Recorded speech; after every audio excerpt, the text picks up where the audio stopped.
ഘനമായിരുന്നു. അവർ വീട്ടിലെ ജോലിയാക്കാൻ നന്നായി നോക്കിയിരുന്നു. രണ്ടാമത്തെ കോഴിക്കുഞ്ഞ് വളരെയധികം സംസാരിക്കുമായിരുന്നു. അവൾ മിക്ക സമയവും മറ്റുള്ളവർ സംസാരിക്കുകയും അവരുടെ കൂടെ കളിക്കുകയൊക്കെ ചെയ്തിരുന്നു. മൂന്നാമത്തെ കോഴിന് അവളെ പണിക്കിനെ പകരം അവളെ തൂലൊക്കെ തിരിക്കാൻ നടക്കി വിൽക്കാനും സഹിച്ചല്ലോ. അവസാനത്തെ കോഴിക്കുഞ്ഞ് എപ്പോഴും ഉറക്കമാണ്. എവിടെയൊക്കെയാണെങ്കിൽ അടക്കെ കിടന്നുറങ്ങും. എല്ലാ ദിവസവും ആ ചന്ന കോഴിക്കുഞ്ഞ് അമ്മയോടൊപ്പം ധാന്യങ്ങൾ വിറ്റുകയും ശേഷിക്കാൻ പോയി. മറ്റു കോഴിക്കുഞ്ഞിനെ താഴ്ത്താൻ സ്ഥലമില്ലായിരുന്നു. അവർ അവരുടെ ഇഷ്ടത്തിലുള്ള കാഴ്ചയുടെ പ്രേരിക്കില്ലാണ്.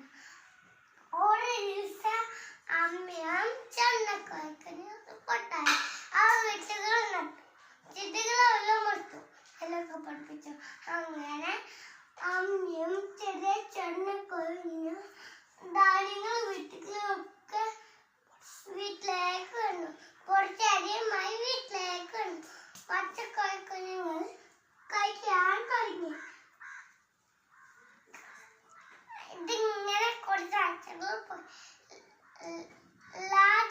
ഇങ്ങനെ കോഴിക്കുഞ്ഞുങ്ങൾ വലുതായി. സ്വഭാവത്തിന് ഒരു മാറ്റമില്ല. അമ്മക്കോഴി അവരുടെ സ്വഭാവത്തിനെ കുറിച്ച് ഓർത്ത് ഒരുപാട് ദേഷ്യപ്പെട്ടിരുന്നു. അമ്മയെ വിഷമിച്ചിട്ട് ഒരു കാര്യമില്ല. അവർ മാറാൻ പോവില്ല. ചെറിയ കോഴിക്കുഞ്ഞിക്ക് ബുദ്ധി തോന്നുന്നുണ്ട്. അത് അമ്മയോട് പറഞ്ഞു. 3 ദിവസം ജോലിയൊക്കെ കഴിഞ്ഞ് വിഷമില്ലാതെ ഇട്ടേക്ക് വന്നു. മറ്റു കോഴിക്കുഞ്ഞുങ്ങൾ ഫുഡ് കഴിക്കാതായി, ഭക്ഷണം കഴിക്കാതായി, വിശപ്പ് കൊണ്ട് ഉറങ്ങാൻ പോലും പറ്റാതെയായി. 3-ാം ദിവസം അമ്മ വരുന്നവരെ 3 പേരും കാട്ടിരുന്നു. അമ്മ എന്നെ കണ്ട് 3 പേരും അവരുടെ അടുത്തോട്ട് ചെന്നു.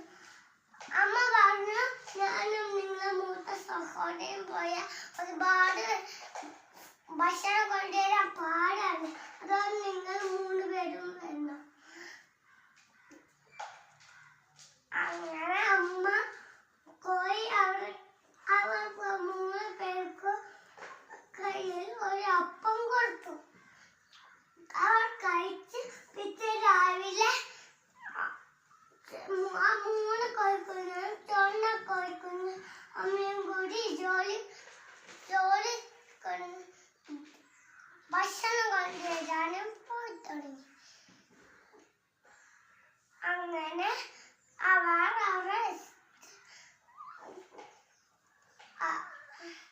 അമ്മയ്ക്ക് ചൊണ്ണ കോഴിക്കുഞ്ഞുങ്ങൾക്ക് സന്തോഷമായി.